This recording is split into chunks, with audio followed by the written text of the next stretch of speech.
Good morning बच्चों, मेरा नाम बुद्धि प्रकाश कुलदीप है। और जैसा आपको पता है कि इस कोरोना महामारी के चलते आपको ऑनलाइन क्लास की सुविधा दी जा रही है।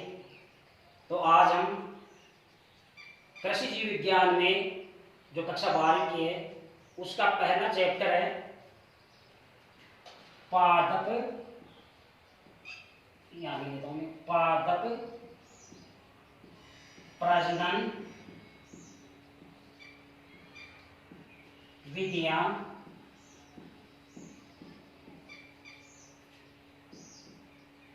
उद्देश्य और एक इसमें परिभाषा। ये पहला चैप्टर है जिसके बारे में अध्ययन करेंगे। तो देखिए, इसमें पहले मैं आपको इसका परिचय बता देता हूं। मानव ने क्या किया कि जंगली पौधों को उगाना शुरू किया। उसके बाद में क्या है, कुछ वैज्ञानिकों ने विभिन्न विधियों का विकास किया, सिद्धांतों का प्रतिपादन किया। तो इनमें से क्या है कि जो परीक्षा में 2-3 जो पॉइंट आएंगे, इनमें से क्वेश्चन भी आ चुके हैं एग्जाम में और आप इनको जरूर ध्यान देके पढ़े। जिसमें मैं आपको कहना चाहूंगा कि 1900 में नील्सन एहिल तथा उसके सहयोगियों ने जिस विधि का प्रतिपादन किया उसका नाम है एकल पादप वर्ण। तो देखिए, इसमें नील्सन एहिल और उसके सहयोगियों ने यानी कि उसके साथियों ने 1900 के आसपास एकल पादप वर्ण विधि का विकास किया। तो इसको आप नोट करें, ये क्वेश्चन हो सकते हैं आपको, ठीक है। इसके बाद में जैसे 1903 में वैज्ञानिक जोहेन्सन ने शुद्ध वंश क्रम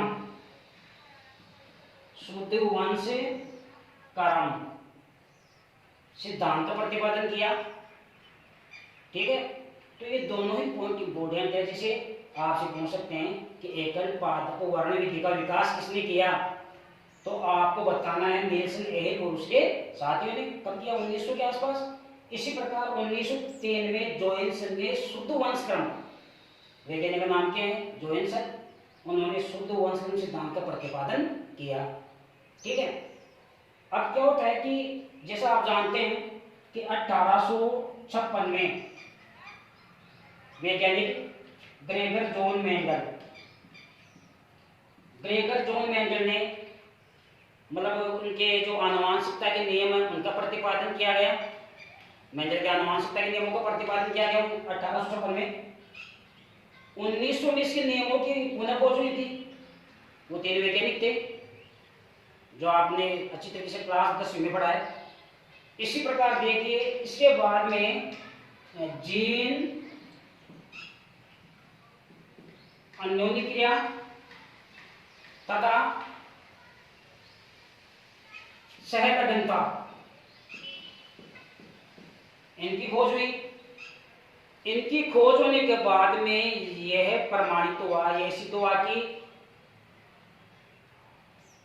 जीन गुणसूत्रों में स्थित होते हैं। मतलब इनके बाद में यह पता चला कि जीन कहाँ स्थित होते हैं, तो आपको बताना है जीन गुणसूत्रों में स्थित होते हैं। तो एक बार मैं दोबारा आपको बता देता हूँ। हमारे लेसन का नाम है पादप प्रजनन, परिभाषा, विधियां और उद्देश्य। परिचय में मैंने आपको बताया, इन बातों को आपको नोट करना है। नील्सन एहिल तथा उसके साथियों ने 1900 में एकल पादप वर्ण विधि का विकास किया। इसी प्रकार 1903 में जोहेन्सन ने शुद्ध वंश क्रम सिद्धांत का प्रतिपादन किया, यह आपको नोट करना है। इसके बाद में 1856 में मेंडल के आनुवंशिकता के नियमों का प्रतिपादन किया गया और उनके नियमों की खोज 1900 में पुनः हुई थी। इसके बाद में क्या होता है कि जीन अन्योन्य क्रिया और सहलगनता, इनकी खोज होती है। इनकी खोज के बाद में पता चलता है कि जीन कहाँ स्थित होते हैं, गुणसूत्रों में स्थित होते हैं। तो आपको ये भी ध्यान रखना है, जीन कहाँ स्थित होते हैं, गुणसूत्रों में स्थित होते हैं। अब देख इसके बाद में क्या होता है कि पादप प्रजनन का अगर हम उद्देश्य देखें तो बहुत सारे उद्देश्य हैं। पादप प्रजनन का एक उद्देश्य ये भी है कि उन्नत किस्मों वाले बीजों का विकास करना, उन्नत किस्मों वाले बीजों का विकास करना ताकि उत्पादन ज्यादा से ज्यादा हो सके। देखिए क्या होता है कि जिस तरीके से जनसंख्या बढ़ रही है उसके हिसाब से ऐसा कहने की कृषि योग्य भूमि जो उसका अनुपात हम बढ़ा सकते हैं। अब हमारे क्या करना पड़ेगा कि ऐसी किस्मों का विकास करना पड़ेगा ताकि उसका उत्पादन ज़्यादा से ज़्यादा हो सके। ठीक है, तो ये आप पॉइंट मतलब लिख सकते हैं आराम से। ठीक है, और मेरे बताइए इतना भी मैंने बताया आपको समझ में आया होगा। अब देखिए हम आगे बढ़ते हैं परिभाषा, पादप प्रजनन किसे कहते हैं, इसको आप लिख लें।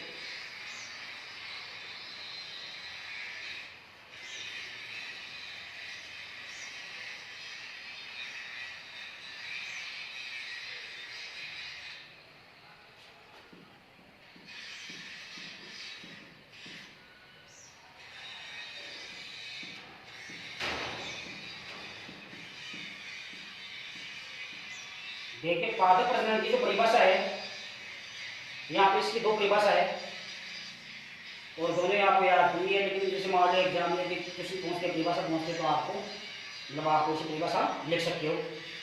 जिसमें यहाँ पर परिभाषा बता रहा हूँ, दोनों लिख रहा हूँ यहाँ पर। पादप प्रजनन वह कला तथा विज्ञान है, वह कला तथा विज्ञान है जिसके द्वारा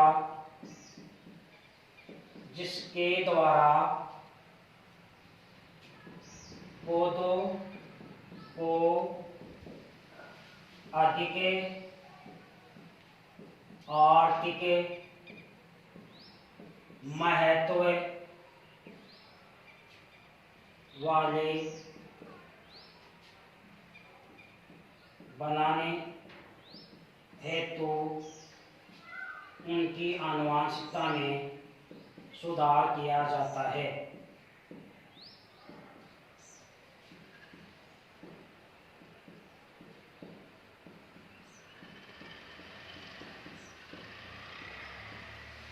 तो ये मैंने यहाँ पे परिभाषा लिख दी है। देखिए क्या है, पादप प्रजनन वह कला तथा विज्ञान है जिसके द्वारा पौधों को अधिक आर्थिक महत्व वाले बनाने हेतु उनकी आनुवंशिकता में सुधार किया जाता है।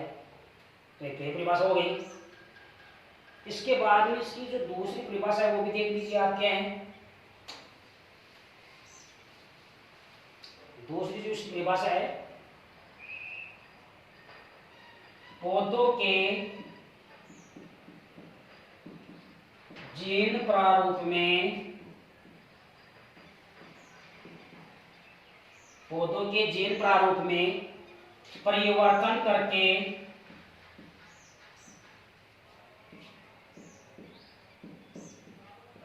उनको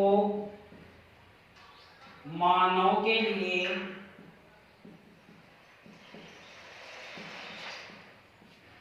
उपयोगी बनाना है।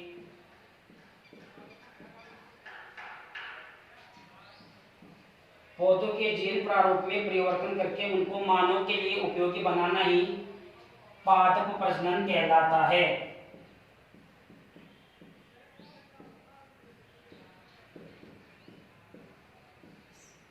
तो ये इसकी मैंने यहाँ पर दूसरी परिभाषा बताई है।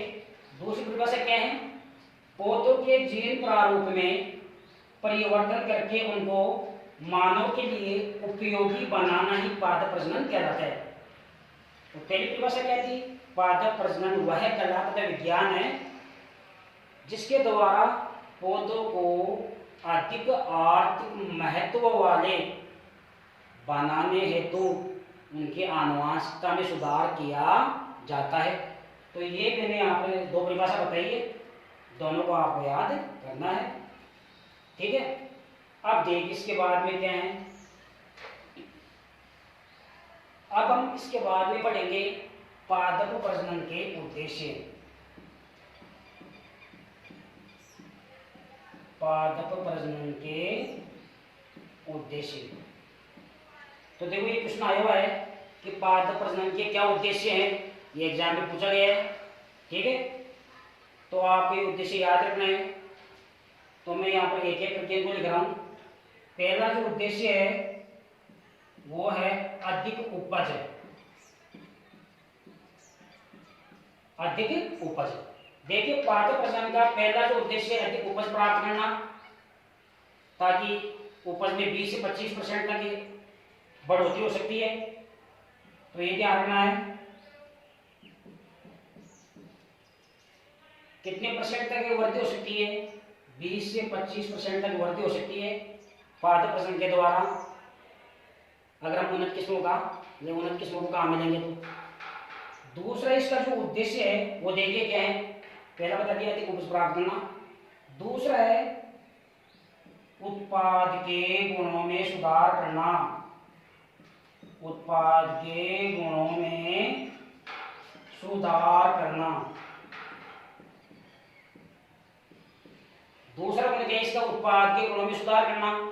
इसका अर्थ क्या हुआ, इसका अर्थ यह हुआ कि जिन फसलों का हम उत्पादन कर रहे हैं उनमें कौन कौन से गुण होने चाहिए। जैसे हम बात करें मक्का कैसी होनी चाहिए, जैसे मिट्टी मक्का यहाँ पर दे रखा है, मिट्टी मक्का। कपास उसमें रेशा कैसा होना चाहिए, लंबा और मजबूत होना चाहिए। ठीक है, फलों का आकार, स्वाद होना चाहिए। प्रोटीन की बात करें तो जो दाल होती है उनमें प्रोटीन की मात्रा ज्यादा होनी चाहिए।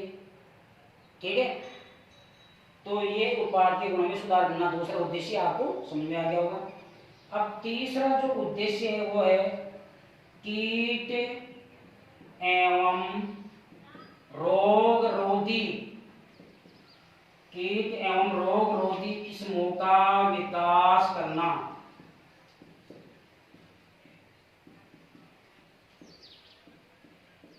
देखिए तीसरा उद्देश्य क्या है, कीट एवं रोग रोधी किस्मों का विकास करना। इसका अर्थ क्या हुआ, कोई भी फसल होगी उस पर रोग भी लग सकते हैं और कीट भी उसको खराब कर सकते हैं। तो पादप प्रजनन का ये उद्देश्य है कि ऐसी किस्मों का विकास करना है जिसके ऊपर कीटों का प्रभाव नहीं हो और रोगों का प्रभाव नहीं हो। कहने का अर्थ ये है कि ऐसी किस्मों का विकास करना है जो कीट और रोग रोधी होनी चाहिए। ठीक है, चौथा उद्देश्य दे दिया आप उसका, इसका चौथा जो उद्देश्य है इसका देखिए क्या है, अधिक दक्षता वाली, अधिक दक्षता वाली किस्मों का विकास करना, अधिक दक्षता वाली किस्मों का विकास करना। चौथा उद्देश्य है अधिक दक्षता वाली किस्मों का विकास करना। कहने का मतलब है कि जो भी आप खाद उर्वरक और सिंचाई के लिए जो जल आप फसलों को देते हैं उनका मतलब ये उपयोग करने वाली होनी चाहिए। ठीक है, अधिक दक्षता वाली किस्मों का विकास करना। पांचवा जो इसका उद्देश्य है देखिए क्या है, पांचवा जो इसका उद्देश्य है वो है शीघ्र पकना, शीघ्र पकना। यानी ऐसी फसलों का विकास करना है जो एक ही समय में मतलब पके, ताकि उनको आसानी से हम काट सकते हैं। जब एक समय में उनको काट सकते हैं तो शीघ्र पकने वाली फसलों का विकास करना चाहिए। सॉरी, ये जो अगला है समकाल पकना, मतलब शीघ्र पकने का मतलब हुआ कि ऐसी फसलों का विकास करना जो शीघ्र पकने वाली हो। ठीक है, इसी प्रकार एक है समकाल पकना, इसका मतलब ये हुआ कि समकाल पकना यानी एक ही समय में पकने वाली किस्मों का विकास करना। ठीक है, दोबारा सुन लीजिए, शीघ्र पकना यानी शीघ्र पकने वाली किस्मों का विकास करना है और समकाल पकना मतलब एक ही समय में पकने वाली किस्मों का विकास करना है। अब जो इसका सात जो उद्देश्य है वो मैं यहाँ पर लिख देता हूँ, इसमें सात उद्देश्य लिख देता हूँ मैं यहाँ पर। नई ऋतुओं में फसल को उगाना, यानी ऐसी किस्मों का विकास करना है जिसको मतलब नई ऋतु में उसको उगाया जा सके। जैसे हम बात करें मक्का, तो मक्का है उसको खरीफ, रबी और जायद तीनों मतलब इसमें उगाया जा सकता है। इसको फसलों के साथ मौसम में उगाया जा सकता है। 8वां जो इसका उद्देश्य देखिए प्रसुप्ति। प्रसुप्ति देखिए क्या है, प्रसुप्ति का अर्थ पहले क्या है कि जो बीज होते हैं मतलब वो क्या करते हैं, अंकुरित नहीं हो पाते, यानी वो प्रसुप्त अवस्था में चले जाते हैं। तो पादप प्रजनन का उद्देश्य क्या है कि ऐसी किस्मों का विकास करना है जिनमें प्रसुप्त अवस्था होनी चाहिए कुछ समय के लिए। ऐसा नहीं कि उनका अंकुरण न हो, मतलब उनमें प्रसुप्त अवस्था होनी चाहिए कुछ समय के लिए। क्योंकि जैसे मान लो अगर प्रसुप्त अवस्था नहीं होती, जैसे गेहूँ, मक्का, बाजरा, ज्वार, इनमें यदि प्रसुप्त अवस्था नहीं होगी तो जैसे बरसात होगी इनका अंकुरण हो जाएगा और जो बीज वो बाह्य अवस्था में अंकुरित हो जाएंगे जिससे फसल खराब हो सकती है। ठीक है, तो प्रसुप्ति का मतलब यहाँ पर यह है कि फसलों में प्रसुप्त अवस्था उस समय के लिए होनी चाहिए ताकि वो बीज बाह्य में अंकुरित न हो जाए। 8 उद्देश्य हो गए। 9वां उद्देश्य देखिए इसका क्या है, मैं यहाँ पर लिख देता हूँ। 9वां उद्देश्य यहाँ पर लिख देता हूँ। 9वां जो उद्देश्य है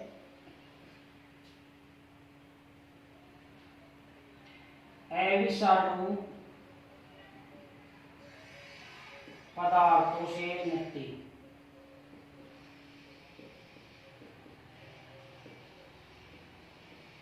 अविषाणु पदार्थों से मुक्ति इसका मतलब हुआ कि जैसे सरसों के तेल में ईरूसी अम्ल पाया जाता है, ये ध्यान रखना।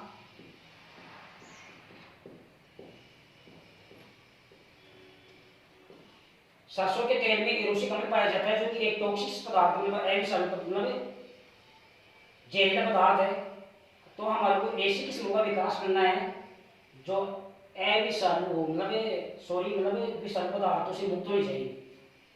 ठीक है, 10वां जो उद्देश्य है जैसे अविषाणु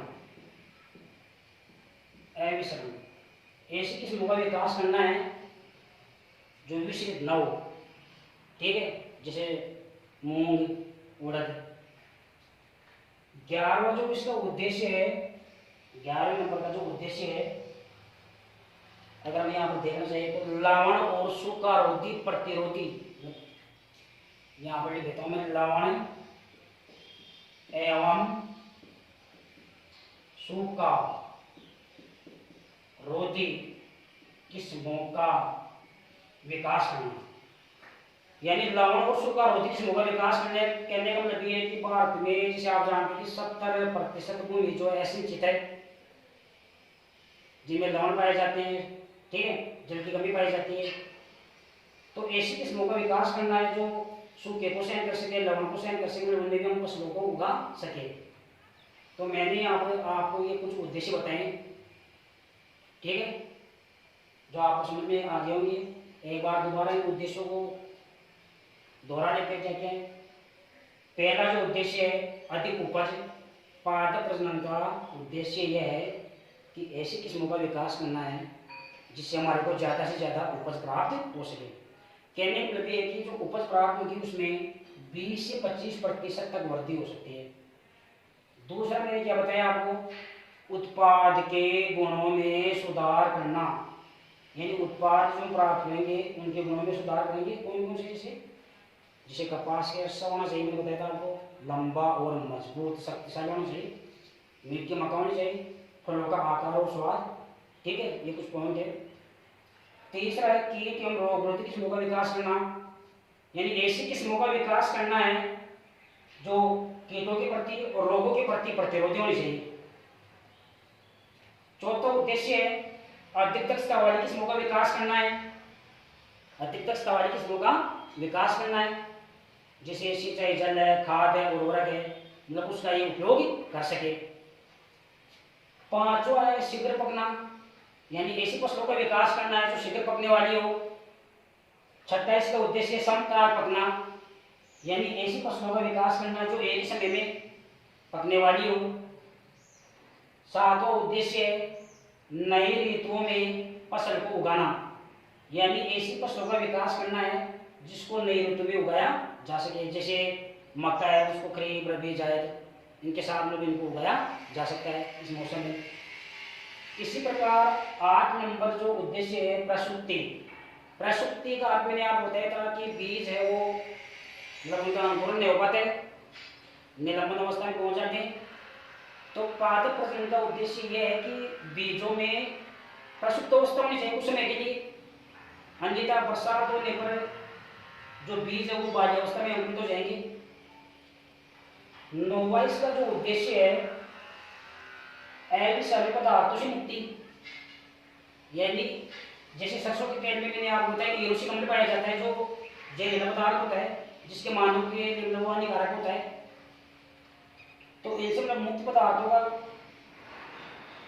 मतलब मुक्त पदार्थों से मुक्त होनी चाहिए। एक मैंने कसवा बताया था आपको अविषाक्त, ऐसे फसलों का विकास करना जो विस्तृत न हो। और 11 मैंने आपको बताया लवण एवं सुगर होते किसमें, यानी जो लवण को सूखे को सहन करने वाली फसल होनी चाहिए। तो मैंने आपको यहाँ पर इसके उद्देश्य बताए, इनको अच्छी तरीके से आपको याद करना है और आपको लिखना है बुक में, ठीक है।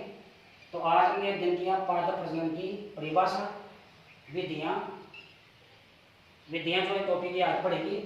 हमने परिभाषा उद्देश्य के बारे में अध्ययन किया। एक बार दोबारा आपको बता देता हूँ। मतलब इसमें क्या है कि जैसे पादप प्रजनन का जो टॉपिक हमने लिया मैंने आपको पहले से बताया, प्रश्न आ भी चुका है और आपको भी ध्यान से पढ़ना है। जैसे नील्सन एहिल और उसके सहयोगियों ने 1900 के आसपास कौन सी विधि का विकास किया था, एकल पादप वाराणी विधि का विकास किया था। इसी प्रकार 1903 में जोएल्सन ने शुद्ध वंशक्रम सिद्धांत का प्रतिपादन किया। ये दोनों ही पॉइंट इंपोर्टेंट है। इसके बाद में 1856 में मेंडल के वंशागति के नियमों का प्रतिपादन किया गया और उनकी खोज 1900 में पुनः हुई, ये आप जानते हैं। इसके बाद में जीन अन्यों ने किया और सहलग्नता की खोज हुई, जिसके बाद में हमारे को पता चला कि भाई जीन का स्थित होते हैं गुणसूत्रों में। अब इसके बाद में आ जाइए आप, मैंने आपको बताया था पादप प्रजनन का उद्देश्य क्या है। एक जो मेन उद्देश्य देखिए उन्नत किस्मों वाली बीजों का विकास करना। अब पादप प्रजनन के जो उद्देश्य वो आप एक बार यहाँ देख सकते हैं, मैंने आपको लिखा दिया। अधिक उपज प्राप्त करना, उत्पाद के गुणों में सुधार करना, कीट एवं रोगरोधी किस्मों का विकास करना, अधिक दक्षता वाली किस्मों का विकास करना, शीघ्र पकने वाली किस्मों का विकास करना, समकाल पकना, 6 पॉइंटों के 7 पॉइंट नई ऋतुओं में फसल को उगाना। 8वां है प्रसुप्ति, 9वां है अविषाक्त पदार्थों से मुक्ति, 10वां अविषरण, 11वां लवण एवं सूखा रोधी किस्में, ठीक है। एक ये जरूर आपको नोट करना है कि सरसों के तेल में एरोसिक अम्ल पाया जाता है जो हानिकारक होता है, ठीक है। ये जरूर आपको याद रखना है। पादप प्रजनन की मैंने आपको परिभाषा बताई थी, 2 परिभाषा है जिनमें से आप कोई सी भी एक परिभाषा या दोनों याद कर सकते हैं, ठीक है। आज के लिए इतना ही काफी, आपको समझ में आ गया होगा। विधियां जो आगे मध्य करेंगे, ठीक है। धन्यवाद।